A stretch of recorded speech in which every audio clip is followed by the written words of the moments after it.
One misfire that changed the whole world. There's a moment in history where a cannon misfires and basically rewires the map of the world. Picture this. It's 1453, Constantinople. The last huge wall between Europe and the rising Ottoman Empire. The city's like, we're safe. These walls have never fallen.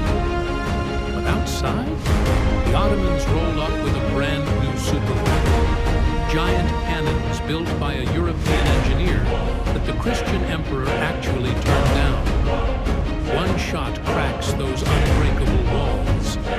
And suddenly gunpowder, not castles, decides who wins wars. Constantinople falls, becomes Istanbul. Trade routes shift.